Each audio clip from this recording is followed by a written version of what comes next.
नमस्कार. मार्गी prelim 21 bit सिरीजमध्ये आपलं आज स्वागत आहे. आजच्या ज्या इम्पॉर्टंट 21 बीट्स आहेत त्या आज आपण बघणार आहोत. तर पहिली बीट आहे की व्हेकल स्क्रॅपिंग पॉलिसी, जी रिसेंट फायनान्स मिनिस्टर यांनी बजेटमध्ये अनाऊन्स केलेली होती आणि रोड अँड ट्रान्सपोर्ट मिनिस्टर यांनी सुद्धा ती अनाऊन्स केलेली होती, व्हेकल स्क्रॅपिंग पॉलिसी. तर या व्हेकल स्क्रॅपिंग पॉलिसीचा ऑब्जेक्टिव्ह काय आहे? To create ecosystem for flushing out the old and unfit vehicles that causes pollution. म्हणजे पोल्युशन कमी करण्यासाठी जे मेजरली जे डिझेल व्हेकल्स आहेत किंवा जे हेवी डिझेल व्हेकल्स आहेत ते पोल्युशन क्रिएट करतात आणि त्यांना अनफिट करण्यासाठी किंवा जे ओल्ड झालेले आहेत त्यांना फ्लश आउट करण्यासाठी हे ऑब्जेक्टिव्ह महत्त्वाचं आहे. त्याच्यानंतर अजून त्याचे काय ऑब्जेक्टिव्ज आहेत की improve road and vehicular safety, म्हणजे व्हेक्युलर सेफ्टीसुद्धा इम्प्रूव्ह करणे त्याचा ऑब्जेक्टिव्ह आहे. आणि also help to boost automobile sector, जे ऑटोमोबाईल सेक्टर रिसेंट लॉकडाऊनमुळे किंवा एक रिसेशनमुळे जे बॅकड्रॉपला गेलं होतं त्यातना बूस्ट करण्यासाठी, एक ऑटोमोबाईल इंडस्ट्रीला बूस्ट करण्यासाठी हे सुद्धा त्याचं एक ऑब्जेक्टिव्ह आहे नॅशनल व्हेकल स्क्रॅपिंग पॉलिसीचं.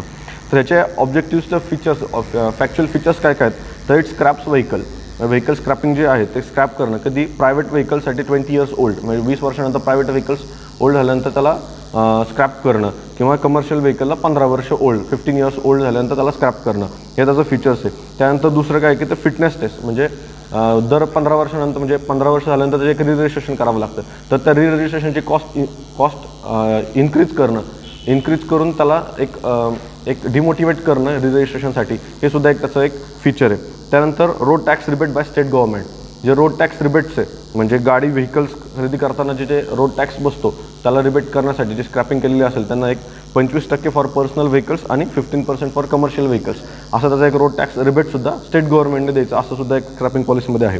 त्यानंतर 5% discount to the people to produce scrapping certificate. कोणी एखादी गाडी त्याची स्क्रॅप केलेली असेल तर त्याचं स्क्रॅपिंग सर्टिफिकेट मिळेल आणि त्या स्क्रॅपिंग सर्टिफिकेटवरून जर कोणती नवीन गाडी खरेदी करायला गेलं त्याचं 5% डिस्काउंट वगैरे सुद्धा मिळेल, असं त्या फीचर्स त्यामध्ये आहे. त्यानंतर क्रिएशन ऑफ स्क्रॅपयार्ड सुद्धा तयार करायचं आणि त्याच्यामधून रिसायकलिंग जे आहेत, म्हणजे जे मेटल्स आहेत की स्टील असेल, ॲल्युमिनियम असेल किंवा प्लास्टिक असेल, यांचं रिसायकलिंग करणं हे सुद्धा एक त्याचं एक महत्त्वाचं फीचर आहे. तर हे पॉलिसी स्टार्ट्स फ्रॉम 1 एप्रिल 2022. मग याच्यामध्ये आपलं ऑब्जेक्टिव्स आणि फीचर्स आणि त्याचं स्टार्टिंग डेट हे सुद्धा आपल्यासाठी महत्त्वाचं आहे. त्यानंतर सेकंड जी बीट आहे ती इन्शुरन्स अमेंडमेंट बिल, जे 19 मार्चमध्ये आपल्या न्यूजमध्ये आलं होतं. त्याच्यामध्ये काय की Rajya Sabha pass the bill which intends to increase the maximum foreign investment allowed in insurance company from 49% to 74%. म्हणजे इन्शुरन्स कंपनीला फॉरेन डायरेक्ट इन्व्हेस्टमेंट जे ते अलाउड केलेलं आहे, किती 49% आधी होतं, आता ते 74% त्याला अलाउड केलेलं आहे. इट अमेंड्स इन्शुरन्स ॲक्ट 1938, 1938 जो इन्शुरन्स ॲक्ट आहे त्याला तो अमेंड केलेला आहे. त्याच्यामध्ये फीचर्स काय काय, फॅक्च्युअल फीचर्स काय काय त्या ॲक्ट्समध्ये? It increase in limit the foreign investment in an Indian insurance company. Indian insurance कंपनीमध्ये जे फॉरेन इन्व्हेस्टमेंट आहे त्याचं 49% पासून ते 74% पर्यंत त्याला इन्क्रीज करायचं, हे त्याचं एक मेन फीचर आहे.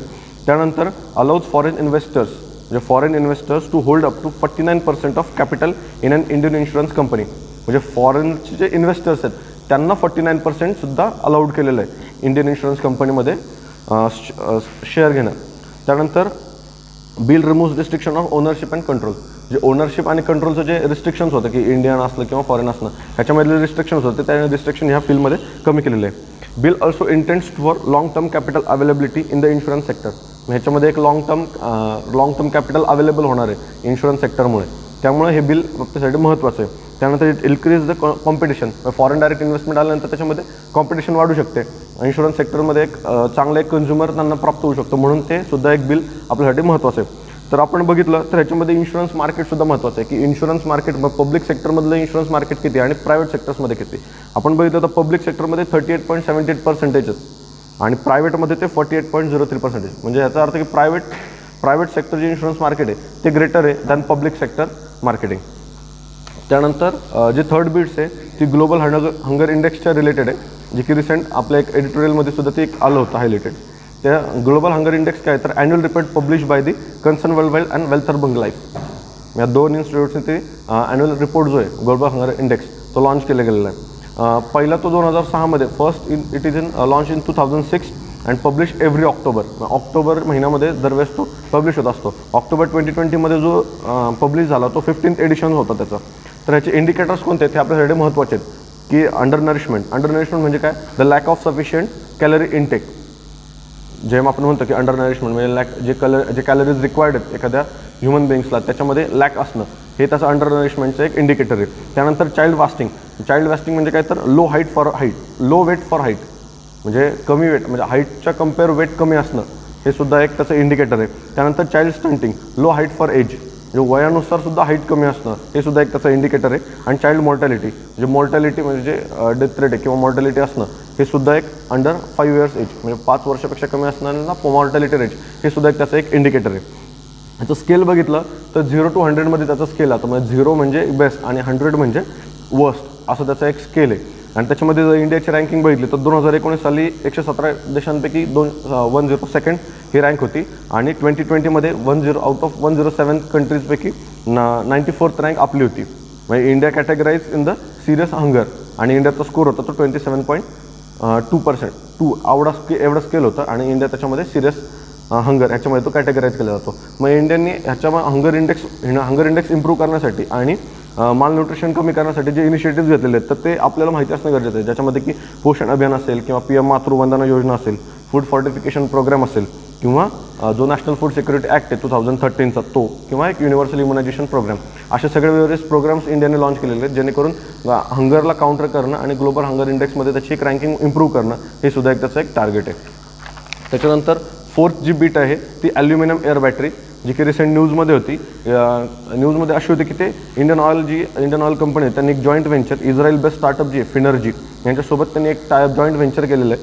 ऑब्जेक्टिव्स काय होतं तो develop aluminium air technology based battery system म्हणजे ॲल्युमिनियम एअर बेस्ड टेक्नॉलॉजी त्या डेव्हलप करायची आणि त्याची बॅटरी सिस्टममध्ये इलेक्ट्रिकल व्हेकल्समध्ये वापरायची हे त्याचं एक बेसिक ऑब्जेक्टिव्ह होतं. त्याच्यामध्ये कॉन्सेप्ट काय आहे तर aluminium air battery will utilise the oxygen in the air which reacts with the aluminum hydroxide solution to oxidize the aluminum and produce electricity. मग ह्याच्यामध्ये आपण बघितलं तर इलेक्ट्रोलाइट त्यानंतर ॲल्युमिनियमचा इलेक्ट्रोड जो निगेटिव्ह चार्जेस असेल आणि एक जे मेशिंगचं जे आहे त्याच्यामध्ये तो आणि त्याच्यामध्ये जो एअर येईल त्या एअरनी ॲल्युमिनियम हायड्रॉक्साईड बरोबर तो रिॲक्ट होऊन म्हणजे ॲल्युमिनियम हायड्रॉक्साईडच्या सोल्युशनबरोबर ते रिॲक्ट होईल आणि त्याच्यानंतर त्याच्यामध्ये एक ऑक्सिडाईज करेल ॲल्युमिनियमला आणि एक इलेक्ट्रिसिटी प्रोव्हाइड करेल असं त्याचं एक डायग्रामसुद्धा आपल्याला बघता येईल. आणि त्याच्यामध्ये त्याचा फायदा काय तर ह्याच्यामध्ये एक लेस कॉस्ट आहे compare to lithium ion battery जे आहेत लिथियम आयन बॅटरीवर सध्या वापरले जात होते त्यामुळं लिथियम आयन बॅटरीपेक्षा हे लेस कॉस्ट आहे आणि एक मोर एनर्जी देणारं हे ॲल्युमिनियम एअर बॅटरी टेक्नॉलॉजी आहे. त्यामुळे आपल्यासाठी एअर बॅटरी टेक्नॉलॉजीसुद्धा ॲल्युमिनियम एअर बॅटरी टेक्नॉलॉजी महत्त्वाचं आहे. ह्याच्यामध्ये बघितलं तर ह्याची जी एक जी रेंज आहे ती 400 किलोमीटर्स अँड मोर असू शकते आणि जी लिथियम आयन बॅटरीमध्ये कम्पेअर केलं तर ती एक 150 to 200 किलोमीटर्सपर्यंत जातं. म्हणजे एअर जी आपण म्हणतो की ॲल्युमिनियम एअर बॅटरी टेक्नॉलॉजी आहे ती 400 किलोमीटर्सपर्यंत साथ देईल. त्यानंतर aluminium sheet cheaper than lithium ion battery म्हणजे लिथियम आयन बॅटरीपेक्षा सुद्धा ॲल्युमिनियमचे जे शीट्स आहेत त्याची कॉस्ट लेस येईल त्यामुळे इलेक्ट्रिकल व्हेकल्सची कॉस्टसुद्धा रिड्यूस होईल. त्यामुळे आपल्याला ॲल्युमिनियम एअर बॅटरी आणि जे रिसेंट पोल्युशन होईल ते सुद्धा त्याच्यामध्ये कमी करण्यासाठी ॲल्युमिनियम एअर बॅटरीचा आपल्याला फायदा होईल. त्यानंतर 5th जी बीट आहे ती वर्ल्ड एनर्जी ट्रान्झिशन आउटलुक 2021चा जो रिपोर्ट आहे तो पब्लिश झाला. त्यामध्ये report by international renewable energy agency याने तो रिपोर्ट पब्लिश केला गेला आहे. त्याचं ऑब्जेक्टिव्ह काय होतं की to outline the pathways in the world to achieve the Paris agreement goal and halt the pace of climate change. म्हणजे पॅरिस ॲग्रीमेंटचे गोल्स जे आहेत त्याला पाथवे करणं आणि त्याचे जे हॉल्ट आहे त्याला जे क्लायमेट चेंजला जे हॉल्ट करण्याचं काम हे या इंडियन ट्रान्झिशन आउटलुकच्या रिपोर्टमधनं आपल्याला दिसतं आणि इंटरनॅशनल रिन्युएबल एनर्जी एजन्सी यासाठीच ते काम करतं. तर त्यांची जे एस्टिमेट्स होता की जे रिपोर्ट्समध्ये म्हटलं होतं त्यांनी एस्टिमेट्स बाय 2050 2050पर्यंत 90% of total electricity by renewables energy हे 90% वापरलं जाण्याची शक्यता आहे आणि 6% of total electricity is by natural gas आणि जी रिमेनिंग आहे ती फ्रॉम न्यूक्लिअर रिॲक्टर्स म्हणजे न्यूक्लिअर एनर्जी वापरून सुद्धा एक नवीन जे 2050पर्यंत 90% एक रिन्युएबल 6% नॅचरल गॅस आणि जे रिमेनिंग आहे ती फ्रॉम न्यूक्लिअर एनर्जीपासून ते वापरलं जाण्याची त्यांनी एक एस्टिमेट्स केलेलं आहे. त्याच्यानंतर जे ॲरेना आहेत किंवा जे आउटलुकचा जो रिपोर्ट आहे त्यात it focused on sustainable resilient and inclusive energy future म्हणजे एक रिझिलियंट आणि सस्टेनेबल असणं हे सुद्धा एक त्याचा एक इम्पॉर्टंट ऑब्जेक्टिव्ह आहे आणि त्याच्यावर ते फोकस करतं. जे 2021 documents highlight accelerate the effort towards energy transition म्हणजे रिन्युएबल एनर्जीमध्ये ट्रान्झिशन करणं हे सुद्धा त्याचं एक ॲक्सिलेट करून त्याला एनर्जी ट्रान्झिशन करणं हे सुद्धा एक त्याचं एक महत्त्वाचं इम्पॉर्टन्स आहे. त्यानंतर जी इंटरनॅशनल रिन्युएबल एनर्जी एजन्सी ज्याने तो रिपोर्ट आउटलुक रिपोर्ट जो पब्लिश केला होता तोच आपला एक 6th बिट आहे. ते काय तर इंटरनॅशनल रिन्युएबल एनर्जी एजन्सी, तर इट्स अ इंटरगव्हर्नमेंटल ऑर्गनायझेशन. याचं ऑब्जेक्टिव्ह काय, to support countries in the transition towards the sustainable energy future for both develop and developing countries. म्हणजे विकसित देश आणि विकसनशील दोन्ही देशांना मदत करणं towards the sustainable energy, sustainable energy फ्युचरसाठी दोघांनाही मदत करणं आणि त्यांना एक सपोर्ट करणं हे त्याचं एक बेसिक ऑब्जेक्टिव्ह आहे.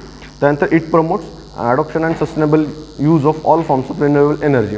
म्हणजे रिन्युएबल एनर्जीजचे ऑल फॉर्म्स आहेत त्यांना प्रमोट करणं आणि त्यांचा एक सपोर्ट करणं हे सुद्धा एक त्याचा एक बेसिक ऑब्जेक्टिव्ह आहे. तर रिन्युएबल एनर्जी कोणते आहेत त्याच्यामध्ये जिओथर्मल असेल, बायो एनर्जी असेल, विंड एनर्जी असेल, सोलार एनर्जी असेल किंवा ओशन एनर्जी असेल, अशा जे वेगवेगळ्या जे एनर्जीज आहेत रिन्युएबल एनर्जीज आहेत त्यांना सपोर्ट करणं, त्यांना प्रमोट करणं हे त्याचं एक बेसिक ऑब्जेक्टिव्ह आहे. इट फाउंडेड इन 2009 ती स्थापन झाली. त्याचं हेडक्वार्टर अबुधाबी UAE आहे, युनायटेड अरब इमिरेट्समध्ये, आणि इंडिया स्वतःचा एक ॲक्टिव्ह मेंबर आहे. त्यानंतर 7G बिट आहे ते सामर कॅम्पेनच्या रिलेटेड आहे. सामरचं फुल फॉर्म असं आहे की strategic action for elevation of malnutrition and anaemia reduction. Jharkhand state गव्हर्नमेंटची जी इनिशिएटिव्ह आहे जो स्कीम लॉन्च केली होती त्यांनी, त्याचं ऑब्जेक्टिव्ह काय, टू टॅकल माल न्यूट्रिशन इन द स्टेट. माल न्यूट्रिशनला टॅकल करण्यासाठी त्याचा एक इम्पॉर्टन्स आहे. त्याचं एक कॅम्पेन जे लॉन्च केलं गेलेलं आहे. त्याचे फीचर्स काय काय आहेत तर 1000 डेज टार्गेट केलेले त्यांनी आणि त्याच्यावर ॲन्युअल सर्व्हेस त्याची कंडक्ट केले जाणार आहेत. मग 1000 दिवसांचा टार्गेट करून त्याच्यावर ॲन्युअल सर्व्हे घेणं आणि त्याच्यामध्ये अवेअरनेस करणं, कॅम्पेन टू आयडेंटिफाय आणि त्याचं अवेअरनेस करणं, identify to anaemic woman and माल न्यूट्रिशन चिल्ड्रन्स. जे ॲनेमिक वुमन्स आहेत किंवा एक माल न्यूट्रिशन चिल्ड्रन्स आहेत त्यांना आयडेंटिफाय करणं, त्यांच्यावर काम करणं, त्यांना अवेअरनेस तयार करणं हे त्याचं एक बेसिक ऑब्जेक्टिव्ह आहे. तर ॲनिमिया जो आहे तोच आपला एक 8th बिट आहे, जो की ॲनिमिया आपला जो एक रिसेंट कंडिशन असते की anaemia is a condition or state in which the number of RBC जे रेड ब्लड कॉर्पस्कल्स आहेत RBC और oxygen carrying capacity is insufficient. म्हणजे RBC किंवा ऑक्सिजन कॅरिंग जी कॅपॅसिटी आहे ती इनसफिशियंट असणं to meet its physiological need. ज्या प्रत्येक माणसाच्या शारीरिक गरजांना लागणाऱ्या ज्या RBCज असेल किंवा एक जी ऑक्सिजन कॅरिंग कॅपॅसिटी असते ती लो असणं हे एक ॲनिमियाची एक कंडिशन आहे. त्याच्यामध्ये काय त्याचे कॉजेस काय काय होतात तर एक iron deficiency is the most causes. म्हणजे आयर्नचीच डिफिशियन्सी असणं हे त्याच्या एक मधलं मोस्ट कॉजेस आहेत. त्याच्यामध्ये अदर कॉजेस कोणते कोणते आहेत की व्हिटॅमिन B12 किंवा व्हिटॅमिन A ह्यांची डिफिशियन्सी असणं किंवा पॅरासाइट्स इन्फेक्शन्स असणं. म्हणजे पॅरासायटिक इन्फेक्शन मलेरिया वगैरे डेंग्यू ह्याच्यामध्ये जे RBCs डाऊन होतात हे सुद्धा एक त्याचं एक कॉजेस असू शकतं. किंवा इनहेरिटेड डिसऑर्डर म्हणजे जे जनरेशन टू जनरेशन जे पास होत होतात त्यांच्यामध्ये इनहेरिटेड जे डिसऑर्डर्ससुद्धा तयार होऊ शकतात हे सुद्धा एक त्याचं एक मेन कॉजेस असू शकतं. त्यानंतर anaemia led to fatigue weakness and dizziness. म्हणजे थकवा जाणवणं हे सुद्धा एक त्याचं एक किंवा विकनेस जाणवणं, फिजिकली विकनेस जाणवणं हे सुद्धा एक त्याचं एक लेड होतं ते. त्यानंतर जे प्रेग्नंट वुमेन्स अँड चिल्ड्रन्स आहेत ते त्याला वल्नरेबल्स आहेत आणि it's higher in the Ladakh, Gujarat, Jammu Kashmir and West Bengal या देशामध्ये ह्या राज्यांमध्ये ते एक हायर लेवलला एक हायर पर्सेंटेज ॲनिमेटिक पीपल्स आपल्याला आयडेंटिफाय होतात. त्यानंतर it is the most common blood disorder affects 24.8% of world population. म्हणजे जवळपास 1/4 वर्ल्ड पॉप्युलेशन ह्याच्यामध्ये ॲनिमियाटिकमुळे अफेक्टेड आहे. त्यानंतर it requires balance diet, nutrient rich diet to prevent loss of RBC. म्हणजे याच्यामध्ये जर प्रिव्हेन्शन बघितलं तर एक बॅलन्स डाएट असणं, एक न्यूट्रिएंट रिच डाएट असणं हे सुद्धा एक त्याच्यामुळे आपण जे RBC जे डाऊनफॉल होतात त्यांना आपण डाऊनफॉल करण्यापासून त्यांना आपण एक प्रिव्हेंट करू शकतो. त्यानंतर 9th जी बीट आहे ती डायोटॉम टेस्ट. रिसेंटली महाराष्ट्रामध्ये एक मर्डर केस जी चालू आहे त्याच्यामध्ये फॉरेन्सिक टेस्टमध्ये ATS वापरती. तर डायोटॉम टेस्ट ही सुद्धा एक आपल्यासाठी महत्त्वाचं आहे. तर काय it is a forensic test to identify whether body is being dead by drowning or dead body only just dispose in the water. म्हणजे जे बॉडी असते की कोणत्या एखाद्याची डेड बॉडी समजा जर ती पाण्यामध्ये आपल्याला सापडली तर ती पाण्यामध्ये बुडून मेलेली आहे किंवा ती मेल्यानंतर त्या बॉडी डिस्पोज करण्यासाठी ती पाण्यामध्ये टाकलेली आहे. याच्यासाठी एक डायोटॉम टेस्ट जी आहे जी रिसेंट ATS आपल्याला काय वापरते डायोटॉम टेस्ट फॉरेन्सिक टेस्टमध्ये. तर it's a test finding of diatoms. Diatoms म्हणजे काय हे सुद्धा माहिती असणं गरजेचं आहे. डायोटॉम्स म्हणजे काय, it's a photosynthesising algae found in almost every aquatic environments. म्हणजे प्रत्येक ॲक्वॅटिक एन्व्हायरमेंट किंवा जिथं मॉइश्चर कंटेंट असतं तिचं एक डायोटॉम एक फोटोसिंथेसायझिंग अल्गी ती फाइंड आउट होते. म्हणून ही डायोटॉम टेस्ट आपल्याला एखाद्या जे drowning in the water body हे सुद्धा आपल्याला आयडेंटिफाय करण्यासाठी, डेड बॉडी आयडेंटिफाय करण्यासाठी डायोटॉम टेस्ट महत्त्वाची आहे. त्यानंतर काय की ह्याच्यामध्ये if person die due to drowning म्हणजे जर कोणताही माणूस जर बुडून जर त्याचा मृत्यू झाला असेल तर त्याच्यामध्ये काय की his lungs inhales the water. म्हणजे ते पाणी त्याच्यामध्ये इनहेल केलं जातं त्या बॉडीने आणि त्याच्यामध्ये आणि त्या पाण्याबरोबर त्याचे डायटॉम्स आहेत ते सुद्धा इनहेल केले जातात आणि मग जर ती बॉडी बुडून मेलेली असेल तर त्याच्या प्रत्येक लंग्समध्ये किंवा ऑर्गन्समध्ये आपल्याला ते डायटॉम्स जो फोटोसायझिंग अल्गी तो सापडतो. त्यामुळं आपल्याला समजून जातं की ह्या माणसाचा मृत्यू हा बुडून झालेला आहे की नाही. आणि जर त्याच्यामध्ये जर त्याचा मृत्यू आधीच झालेला असेल तर आपल्याला डायटॉम त्याच्या बॉडीमध्ये सापडत नाही. ही डायटॉम टेस्ट आपल्यासाठी महत्त्वाची आहे. त्यानंतर 10th जी बीट आहे ती नॅशनल मान्सून मिशनच्या रिलेटेड आहे, जी की launch by ministry of earth science in 2012 ministry of earth सायन्सने ती लॉन्च केली गेलेली. त्याचं बेसिक ऑब्जेक्टिव्ह काय होतं, to improve forecasting skills by setting up state of art dynamic prediction system for monsoon rainfall. म्हणजे प्रत्येक इन्क्रीजिंग स्किल त्याचं डेव्हलप करणं, इन्क्रीज करणं, जे की आपल्याला फ्युचरमध्ये जे मान्सून फॉल होईल त्याच्याबद्दल आपल्याला आधीच माहिती असणं की मान्सून कसा होईल आणि कशा प्रकारे होईल ह्याच्याबद्दल माहिती असणं हेच त्याचं एक बेसिक ऑब्जेक्टिव्ह आहे. ह्याच्यापहिले पार्टिसिपेटरी कोण आहेत तर इंडियन मेट्रोलॉजिकल डिपार्टमेंट आहे, IMD असेल किंवा इन्कॉयसिस असेल किंवा IITMJ म्हणजे Indian institute of tropical meteorology किंवा आणि अजून एक national centre for medium range weather forecast जे की नोएडामध्ये, हे त्याचे एक पार्टिसिपेटरी इन्स्टिट्यूट्स आहेत. Mission uses high perform computing HPCs, जे हाय परफॉर्मन्स कम्प्युटिंग आहेत, ज्याच्यामध्ये प्रत्युष आहे, 2 इन्स्टिट्यूटमध्ये जे आहेत. प्रत्युष हे एक IITमध्ये Indian institute of tropical meteorology आणि जे मिहीर आहे, मिहीर आणि प्रत्युष हे 2 हाय परफॉर्मिंग कम्प्युटिंग्स आहेत, ज्याचा यूज करून एक नॅशनल मान्सून मिशनसाठी त्यांना वापरलं जातं to forecast the skills of the monsoons. त्यानंतर 11 जी बीट आहे ती नॅशनल फार्मास्युटिकल प्रायसिंग ऑथॉरिटीच्या रिलेटेड आहे, जे की रिसेंट न्यूजमध्ये होतं, एडिटोरियल्समध्ये सुद्धा आलेलं होतं. Established in August 1997 by resolution ते 1997 ती क्रिएट केली गेलेली आहे. Independent body under the department of pharmaceuticals under the ministry of chemicals and फर्टिलायझर्सच्या अंडर ती काम करते. इट्स एम काय आहे तर independent regulator for pricing drugs and ensure availability accessibility of medicines at affordable prices. म्हणजे काय की प्राइसिंग ड्रग्स प्राइसिंगचं रेग्युलेट करणं आणि त्यानंतर अवेलेबिलिटी आणि त्याची अफोर्डेबिलिटीसुद्धा चेक करणं हे त्याचं एक बेसिक एम आणि ऑब्जेक्टिव्स आहे. It regulatory publish the list of medicines and दर मॅक्सिमम सेलिंग प्राइसेस. म्हणजे त्याची एक लिस्ट, मेडिसिन्सची एक लिस्ट तयार होते आणि त्याची एक मॅक्सिमम रिटेल प्राइस ही सुद्धा त्याची एक अनाऊन्स केलं जातं. NPPA currently fixes prices of drug on national list of essential medicines आहेत. जे national list of essential medicines आहेत त्यांचीसुद्धा एक लिस्ट त्यांनी रिसेंटली अपडेट केली गेलेली आहे. आणि त्याचे एक जे शेड्यूल्स आहेत ते शेड्यूल 1 जो आहे drug and price control order जे आहेत DPCO 2013चं जे ऑर्डर आहेत त्याच्यामधले ड्रग्सला ते प्राईस मॉनिटरिंग करण्यासाठी ते एक शेड्यूल 1 ड्रग्स आहेत. शेड्यूल 1 मध्ये ड्रग्स जे आहेत त्यांना ते प्राईस ऑथोरेट करणं आणि त्याचं रेग्युलेट करणं हे सुद्धा काम NPPA करतं. त्यानंतर प्राईस मॉनिटरिंग अँड रिसर्च युनिटसुद्धा ते सेटअप केलं जातं प्राईस मॉनिटरिंग करण्यासाठी by NPPA national price pharmaceutical authority. त्यानंतर जी 12th बीट आहे ती मिलान 2T, जी की मिलान 2T एक रिसेंट न्यूजमध्ये होतं की अँटी टँक गायडेड मिसाईल आहे. It's a tandem warhead anti tank guided missile to the Indian आर्मीसाठी एक अँटी टँक गायडेड मिसाईल जे आहे त्याच्यामध्ये रेंज काय घ्यायची ती 1.850 किलोमीटर 1.8 किलोमीटर्स जी त्याची एक रेंज आहे. त्यानंतर it's manufactured by Bharat dynamics limited, BDL जे आहे भारत डायनॅमिक्स लिमिटेड त्यांनी ती मॅन्युफॅक्चरिंग केलेली आहे. आणि it's fired from ground as well as the vehicle based launcher, म्हणजे ते ग्राउंडवरून सुद्धा किंवा एक व्हेकल बेस्ड लॉन्चरसोबत सुद्धा ती एक आपण फायर करू शकतो. त्यानंतर इट्स स्टेप्स टुवर्ड्स आत्मनिर्भर भारत. आत्मनिर्भर भारतच्या अंतर्गत जे आहे मिनिस्ट्री ऑफ डिफेन्सचं हे एक BDLने लॉन्च केलं गेलेलं मिलान 2T हे एक त्याचं एक अँटी टँक गायडेड मिसाईल आहे. त्यानंतर मिलान 2T आणि मिलन एक नवल एक्झरसाइज, म्हणजे याच्यामध्ये कन्फ्युजन होण्याचे चान्सेस आहेत म्हणून मिलान लगेच घेतलेला आहे. Milan it's a naval exercise by Indian navy with others almost 30 countries navy, म्हणजे 30 इंडियन नेव्ही 30 अदर कंट्रीजच्या नेव्हीज बरोबर आणि इंडियन नेव्ही यांचं जे इनिशिएटिव्ह आहे ते मिलन आहे आणि जे एक नवल एक्झरसाइज आहे which conducted in the Andaman Nicobar island. हे सुद्धा आपल्यासाठी महत्त्वाचं आहे कन्फ्युजन न होण्यासाठी. त्यानंतर 13 जी बीट्स आहे ते विट्सन रिफ्टच्या रिलेटेड आहे, जे की विट्सन रिफ्ट जे रिसेंट न्यूजमध्ये होतं. It's a reef at north east extreme of Union Banks of Spratly Island of South China C.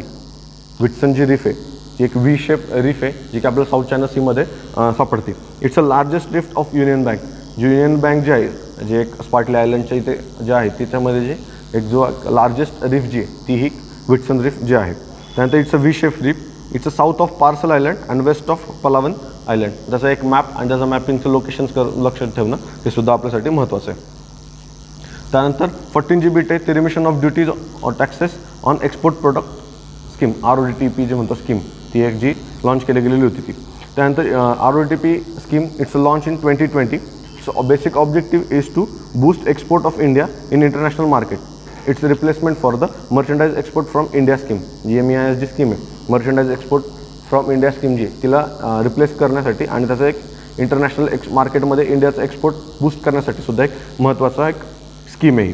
It will reimburse all taxes, duties, levies charge at central, state, local which will currently not refunded under the any existing scheme.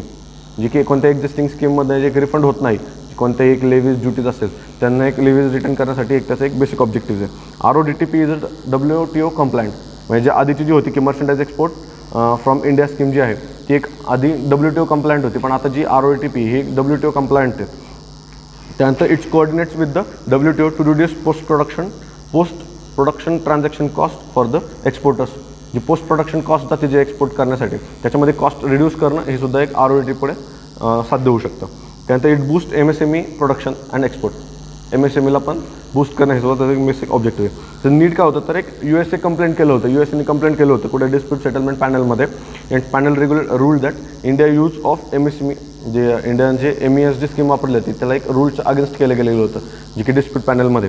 त्यामुळे हे reason आपल्याला एक नवीन launch केलं गेलं. तर reason काय दिलं होतं की डिस्प्यूट सेटलमेंट पॅनलने की panel found that duty credit scrips get awarded under the scheme it inconsistent with the WTO norms. जी MESने जे दिलेली गेलेली जे अवॉर्ड्स होते ते इनकन्सिस्टंट होते विथ WTO नॉर्म्स. त्यामुळे त्याच्यावर जे इंडियाच्या अगेन्स्ट रिझल्ट दिला गेला होता म्हणून ही RODTP स्कीम लॉन्च केली गेली होती. तर MEIS काय जी merchandise export from India scheme जी आहे ती सुद्धा एक थोडक्यात बघूयात आपण. त्याची बेसिक ऑब्जेक्टिव्ह होतं to boost export of notified goods manufactured in India. Notified गुड्ससाठीच ते एक्सपोर्ट प्रमोट करण्यासाठी सुद्धा एक त्याचं एक बेसिक ऑब्जेक्टिव्ह होतं. इफेक्ट्स फ्रॉम 2015 1 एप्रिल 2015 पासून ती इफेक्ट झाली टिल 2020 पर्यंत होती. It intends to incentivise the export of good manufactured in India to make India export more competitive. Export more competitive करण्यासाठी सुद्धा एक बेसिक ऑब्जेक्टिव्ह होतं आणि त्याच्यामध्ये 5000 गुड्स जे आहेत ते नोटिफाईड जे गुड्स आहेत ते त्याच्यामध्ये कव्हर केले गेले होते. त्यानंतर 15 जो बिट आहे ती place of worship special provisions act 1991 हा एक बेसिक ॲक्ट जो आहे तो याच्यामध्ये महत्त्वाचा ॲक्ट आपल्यासाठी बघू शकतो आपण. The act is to prohibit conversion of any place of worship and to provide maintenance of religious character of any place of worship as it existed on 15 August 1947. जे की 15 ऑगस्ट 1947मध्ये जे प्लेसेस ऑफ वर्शिप होते त्यांना conversion करण्यापासून prohibit करण्यासाठी हा act महत्त्वाचा आहे. त्याचा स्टेटस जो होता तो 15 ऑगस्टला तोच त्याचा एक रिटर्न करण्यासाठी एक महत्त्वाचा ॲक्ट होता. न्यूजमध्ये काय होतं की supreme court ask the centre to response on the plea challenging, म्हणजे ह्या ॲक्टला चॅलेंज करणारी एक प्ली फाइंड आउट केली होती सुप्रीम कोर्टमध्ये आणि त्याच्यामध्ये सेंटरचा रिस्पॉन्स सुप्रीम कोर्टने मागितला होता. त्यामुळे हे रिसेंट न्यूजमध्ये होतं. त्याच्या ॲक्टचे प्रोव्हिजन्स आपण बघूयात की बेसिक जे प्रोव्हिजन्स काय काय ह्या ॲक्टमध्ये. Act 6 to maintain the religious character of places of worship as it on 1947. जे 1947ला जे एक रिलिजन कॅरेक्टर होतं कोणत्याही प्लेसचं तेच रिलिजन कॅरेक्टर त्याचं एक मेंटेन ठेवण्यासाठी एक सुद्धा एक महत्त्वाचं आहे. त्याच्यामध्ये एक्सेप्ट फक्त एक राम जन्मभूमी बाबरी मस्जिद डिस्प्यूट हे त्याच्यामध्ये फक्त एक एक्सेप्शन जे होतं ते फक्त राम जन्मभूमीची केस होते. सेक्शन जो 3 आहे जो ॲक्टमधला it bans on conversion of place of worship. Section जो 3 जो आहे तो बॅन करतो कोणत्याही वर्शिपचं चेंज करण्यासाठी. त्यानंतर सेक्शन 4(2) जो आहे it after act all suits and proceeding regarding the changing character of worship of will come to an end. म्हणजे 15 ऑगस्ट 1947 पर्यंत जेवढे कोणतेही डिस्प्यूट चालू होते ते सगळे एंड होतील exception with the Ram Janmabhoomi case. Act imposes on positive obligation on the state to maintain the religious character of every place of worship. म्हणजे इट्स अ पॉझिटिव्ह ऑब्लिगेशन. प्रत्येक स्टेटला त्याचं एक रिलिजन्स जे आहे ते प्रोटेक्ट करण्याचा सुद्धा एक अधिकार त्याच्याकडे दिलेला गेलेला आहे. अदर एक्झम्पशन्स कोणते कोणते जे की एक एन्शियंट मॉन्युमेंट्स ॲक्टमध्ये जे आहेत ते सुद्धा प्लेस ह्याच्यामध्ये एक्सेप्शन दिलेत आणि एक राम जन्मभूमीची केस हे त्याच्यामध्ये एक्सेप्शन दिले गेलेले आहेत. त्यानंतर सेक्शन 6 जो आहे इट्स प्रिस्क्राईब द पेनल्टी. याच्यामध्ये पनिशमेंट आणि पेनल्टीसुद्धा याच्यामध्ये मेन्शन केली गेलेली आहे सेक्शन 6मध्ये. त्याच्यामध्ये maximum 3 years imprisonment along with the fine हे सुद्धा त्याच्यामध्ये एक इन्क्लूड केली गेलेली आहे. त्यानंतर जे 16 बीट आहे ते UN office for project services. Recent न्यूजमध्ये होतं UNOPS. त्याचे UNOPS enter in to partnership with the government of Denmark to support India's Jal Jeevan mission in UP. जल जीवन मिशन जे आहे ते UPमध्ये सपोर्ट करण्यासाठी गव्हर्नमेंट ऑफ डेन्मार्क बरोबर ते एक पार्टनरशिप करते. UNOPS UN office for project services हे रिसेंट न्यूजमध्ये होतं त्यामुळे आपलं UNOPS महत्त्वाचं आहे. तर UNOPS काय आहे ती operational arm of United Nations. United नेशन्सचा एक ऑपरेशनल आर्म आहे. It's dedicated for implementing the projects for UN system international financial institutions governments and other partners. ह्याच्यामध्ये ते एक इम्प्लिमेंट करणं प्रोजेक्ट जे इम्प्लिमेंट्स करणं सुद्धा एक त्याचं बेसिक ऑब्जेक्टिव्ह आहे. हेडक्वार्टर कोपेनहेगन डेन्मार्कमध्ये. त्यानंतर establishment 1973 as a part of UNDP UNDPच्या अंतर्गत 1973 मध्ये एस्टॅब्लिश केलं गेलेलं होतं आणि 1995 become independent and self financing institute 1995 मध्ये ते सेल्फ फायनान्सिंग आणि इंडिपेंडंट झालेलं आहे. त्यानंतर UNOPS is a member of UNSDG जे युनायटेड नेशन सस्टेनेबल डेव्हलपमेंट ग्रुपचा सुद्धा एक मेंबर आहे. And this agreement aims to bring tap water connection जी की ॲग्रीमेंट जे आहे की एक जल जीवन मिशनमध्ये जे ॲग्रीमेंट साईन केले गेले त्या ॲग्रीमेंट्स काय तर aims to bring tap water connection in the 11 water scarce districts in the UP under the Jal Jeevan mission. जे 11 डिस्ट्रिक्ट्स आहेत जे वॉटर स्केअर्समध्ये कॅटेगराईज केले गेले त्यांना टॅप वॉटर कनेक्शन करणं हे त्याचं इम्पॉर्टंट ऑब्जेक्टिव्ह आहे ॲग्रीमेंटचं.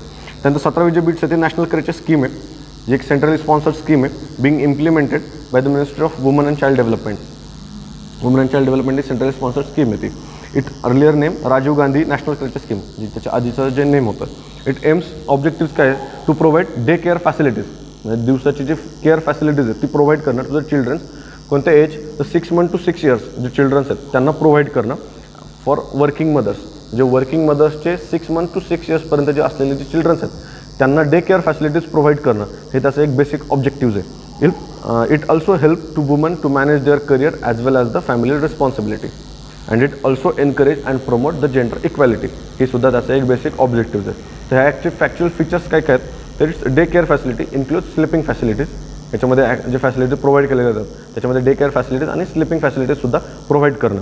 त्यानंतर सेकंड जे की बिलो 3 years पर्यंत जर असेल तर जे एक अर्ली स्टिम्युलेशन आणि जे 3 to 6 years पर्यंत आहे त्यांना एक प्री स्कूल एज्युकेशन देणं हे सुद्धा एक त्याचं एक बेसिक फीचर्स आहे. त्याच्यामध्ये सप्लिमेंटरी न्यूट्रिशन असणं किंवा एक हेल्थ चेक आणि इम्युनायझेशन प्रोग्रामसुद्धा त्याच्यामध्ये कंडक्ट करणं हे सुद्धा एक नॅशनल क्रेच्या स्कीममध्ये सुद्धा एक इन्क्लुडेड. त्याच्यामध्ये गाईडलाईन्स काय तर ह्याच्यामध्ये 26 days ऑफ इन मंथ म्हणजे ते वर्किंग असतं 26 दिवस प्रत्येक महिन्याच्या 26 दिवस त्याचं पूर्ण भरले पाहिजेत आणि 7.5 तास म्हणजे 7.5 hours पर डे त्याच्यामध्ये वर्किंग असणं हे सुद्धा त्याचं एक महत्त्वाचं गाईडलाईन आहे. त्यानंतर लेस दॅन 25 चिल्ड्रन ज्याची मॅक्सिमम लिमिट ठरवलेली आहे 25 मुलांपेक्षा जास्त घ्यायचे नाहीत. लेस दॅन 25 चिल्ड्रन हे त्याच्यामध्ये अवेलेबिलिटी असणं हे सुद्धा एक महत्त्वाचं आहे. फंड शेअरिंग सुद्धा एक फॅक्च्युअल इन्फॉर्मेशन आहे की जे एक नॉर्मल स्टेट जो असेल त्याच्यामध्ये सेंटर 60 त्यानंतर स्टेट 30 आणि NGO 10% याच्यामध्ये फंड शेअरिंग आहे.